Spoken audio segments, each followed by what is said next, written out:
One, two, three, four, five. It's a dang fine time with your host, Moneymaker Sam. Alright, welcome to the show, everyone. Today's guest is Sigmund Freud. And first of all, how are you? I'm doing pretty good, except for the fact that most of my theories are going out of favor. But that's alright, because I'm right.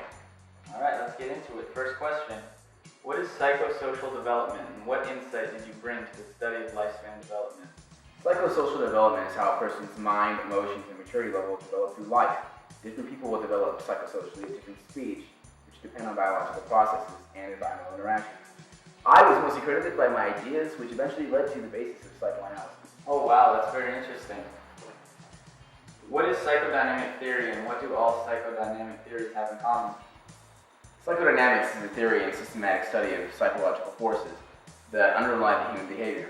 Psychodynamic theorists see behavior as the product of internal psychological forces that often operate outside our conscious awareness. Interesting. So what is libido? Libido is the energy generated by sexual instinct, in which infants focus on various sensitive parts of the body during sequential stages of development.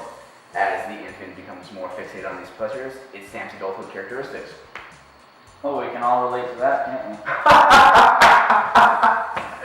Yeah. So what are the stages of development, and can you briefly go over them? Okay, so first we have the oral stage, which generally starts from birth to 18 months of age. In this stage, infants relieve sexual tension by sucking and swallowing, and when their teeth come in, by chewing and biting. Next, we have the anal stage, which lasts roughly from about 18 months of age to about the age of 3.5. Now, sexual pleasure shifts from the mouth to the anus. This is about when children start to find pleasure in holding animals straight in pieces. Now we have the phallic stage, which starts after age 3. Now, children become conscious of their genitals and become attached to the parent of the opposite sex, while becoming jealous of the same sex parent. We call this the Oedipus complex for males and the Electra complex for females.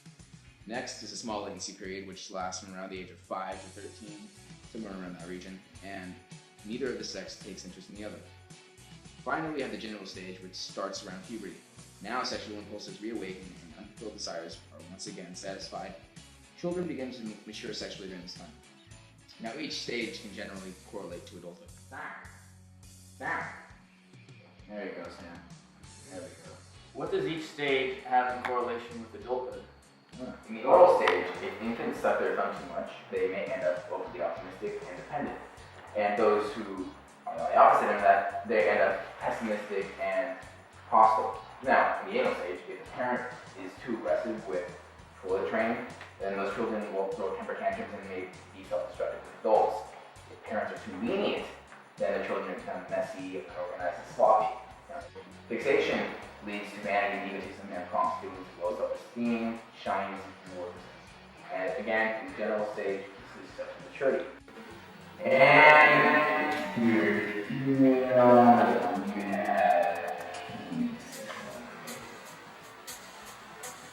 Okay, that's all the time we have for today. Any last words?